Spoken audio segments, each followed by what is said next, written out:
Hello everyone, this is my Business is Common Sense video discussion. It is with the owner of the 5-Hour Energy Drink Company.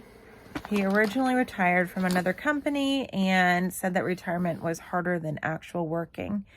So he went to start a new company and wanted to find technology to work with it because technology in the long run does pay off. With technology, you either invent it or you find it, and inventing it was like winning the lottery. He also said later on that the best things come out of garages, and with innovation, it takes technology to turn it into something useful. And that's what he did. He went to a trade show, and that's where he first found at this trade show the energy drink, which it wasn't 5-Hour Energy Drink. I'm guessing it was just a cocktail of all of the vitamins, and then turned it into the 5-Hour Energy Drink. He made the drink small because he thought it would be silly that people who needed energy would be thirsty at the same time. He then thought of placing them on the shelf in the very front, which is smart marketing because it's right there directly in your face. But he said he placed it on the shelf right where the only competition is keychains and batteries. The first month, they only sold 200 units. Later on in 6 months, he sold 10,000 units and said that they were onto something with this. 5-Hour Energy Drink is now the largest brand of energy and dietary supplements in the world. He then states, don't do useless things or useless stuff. Cut out things that don't make customers happy, and don't wait, do it now. So, sorry, my notes. So if a customer is unhappy, you definitely need to change a couple of things because they're not going to come back, or they will go and say bad things, especially with the internet right now. It used to be word of mouth. Like if they were upset, they would tell 10 people. If it was something good, they wouldn't say anything unless if you asked them. Now with the internet reaching so many people, bad word can get out really, really quickly. So it's very important to have good customer service to make sure that customer satisfaction is good and that you can correct what's wrong, because if you don't, it can fester and cause other problems. He said, make business simple. Don't make it complex. Make things simple. So in the military, there's an acronym that they like to use called KISS, K-I-S-S. Keep it simple, stupid.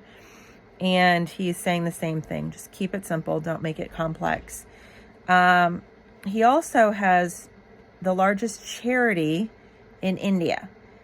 He gives a vast majority of his money to that charity. He asks questions like how many people are underprivileged that he can significantly affect, and to make it about them and what they need. He, with these questions, found that there's an area in India with a large river that there are several riverfront communities that needed a clinic. So he made clinics on water to help service those people.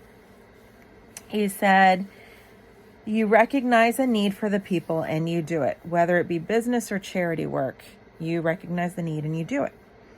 He later then talks about experts in a field.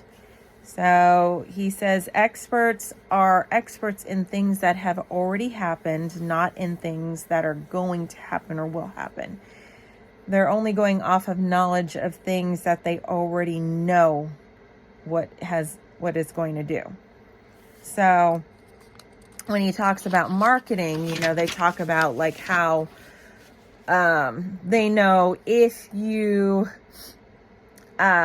do something, then this will react a certain way. So they say be innovative and do things that people will need.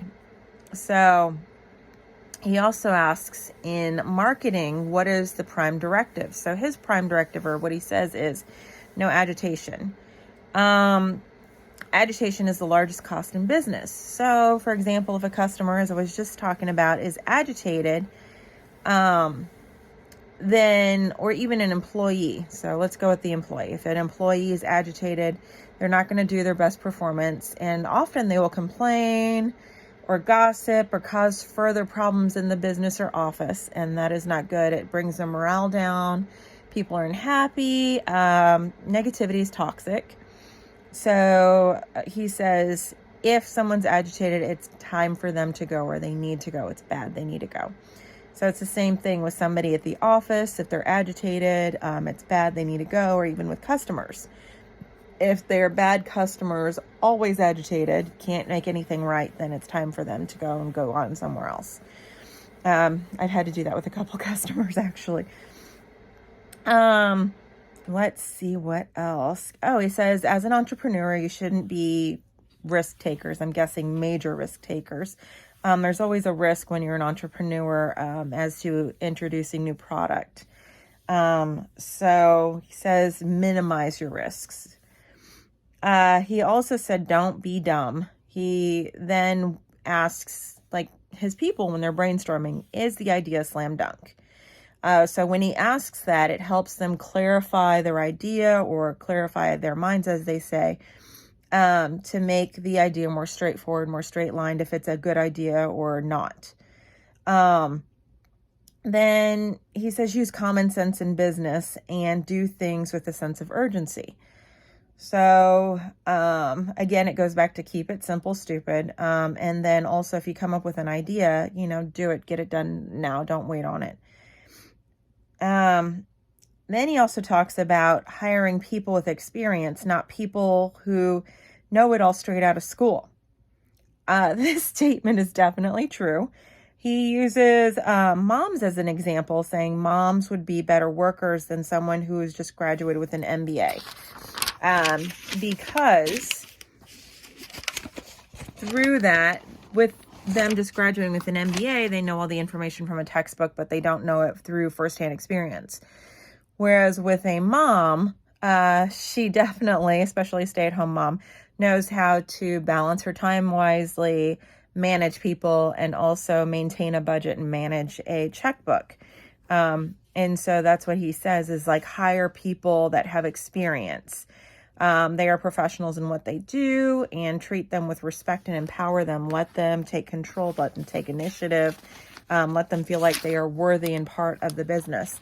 So I don't know if you guys know or not, I am a manager of a salon. I helped build and design a salon from the ground up. And I have definitely had better experience with people that have had experience, whether they worked previously, not right now, illegally doing nails. They were always better apprentices. I do apprentice people in my salon and teach them how to become manicurists, and they eventually go and get licensed. So they start out with an apprentice license. And those ones are always the ones that are the easiest ones to teach and train, are the ones that have experience, versus the ones who come out of beauty school. The ones that come out of beauty school, they tend to believe or think that they know how to do everything. And those people are dangerous, actually, because they sometimes don't want to learn. And then they have to, unfortunately, learn through bad things happening. So yeah, definitely, I find it easier, as he says, to hire people with experience that know what they're doing. You're not going to be wasting your time or your money or your efforts trying to teach people who don't know what they're doing. That's pretty much what I got the gist out of this. He says, keep things simple. Don't overanalyze things. Keep it straightforward. Hire people that have experience. What else? I can't remember it all. There's so much to it. This is a great video. Thanks for watching me.